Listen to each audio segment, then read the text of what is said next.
तो ये थे सीएम भजनलाल शर्मा, जिन्होंने तफसील से राजस्थान में निवेश को लेकर सारी जानकारियां दी। आगे बढ़ते हैं, भरतपुर से खबर है। 1100 केवी की विद्युत लाइन टूटकर मकान पर गिरने से एक महिला की जान चली गई है। मामला सिंपनी गांव का है, जहां सूचना मिलने पर सेवर थाना पुलिस ने शव को कब्जे में लिया और पोस्टमार्टम करवाया जा रहा है। इस हादसे के बाद विभाग पर अब कई सवाल खड़े हो रहे हैं। बिजली विभाग सही से काम करता तो ये नौबत नहीं आती।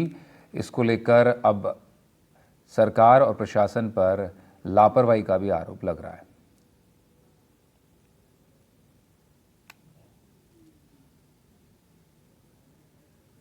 सुबह करीब 7:30 बजे की बात है कि उनके मकान के ऊपर करंट जा रहा था 1100 विद्युत केवी का, जो कि तार टूट गया था और मकान में एक एंगल लगी हुई थी, मकान के ऊपर गिर गया था। इस कारण से पूरे मकान को करंट तोड़ गया। आसपास के और भी कई मकान थे, उनमें भी करंट आ गया था। ये मृतक जो है ये अपना घरेलू कार्य कर रही थी, छाछ वगैरह चला रही थी, तो इसको मशीन के हाथ में करंट पकड़ गया, ये बेहोश हो गई। तुरंत ही इसको उपचार हेतु आरबीएम हॉस्पिटल भरतपुर लेकर के आए, जहाँ डॉक्टर ने इसको मृत घोषित कर दिया। और ललितेश कुशवाहा हमारे साथ इस वक्त फोन लाइन पर मौजूद हैं, उनका रुख कर लेते हैं।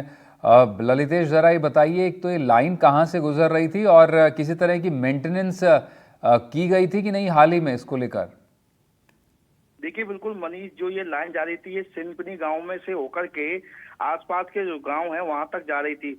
लेकिन सुबह 7:30 बजे के आसपास जो ये 1100 विद्युत लाइन का तार था ये टूट करके केसर जो महिला है उसके मकान पर गिरता है और महिला छाछ कर रही थी। उसी दौरान करंट आता है और बेसुध हो जाती है।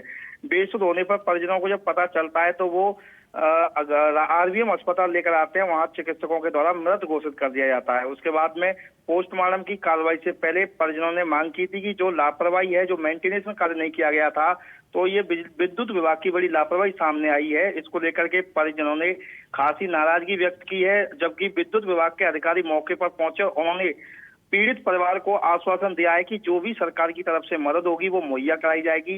बाकी जो 1100 विद्युत लाइन का जो तार टूटा है उसके मेंटेनेंस का कार्य जारी है। जी, अब ये मेंटेनेंस का काम, अब ये टूटने की कोई वजह सामने आई निकल कर ललितेश कि क्यों लाइन टूटी है? देखिए ये जो विद्युत लाइन का जो तार था, कह सकते हैं 1100 जो लाइन जा रही थी 1100 केवी की, उसका मेंटेनेंस तो लंबे समय से नहीं किया गया था।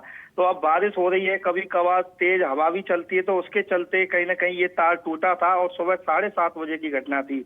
और खास बात यह है कि गांव में जितने भी विद्युत उपकरण थे वो लगभग सभी फूक चुके हैं और जो ग्रामीण है उनमें खासा नाराजगी देखी जा रही है। लेकिन जो विद्युत विभाग के अधिकारी हैं वो गांव में पहुंचे हैं और मेंटेनेंस का कार्य कर रहे हैं। जी, शुक्रिया ललितेश तमाम जानकारी के लिए।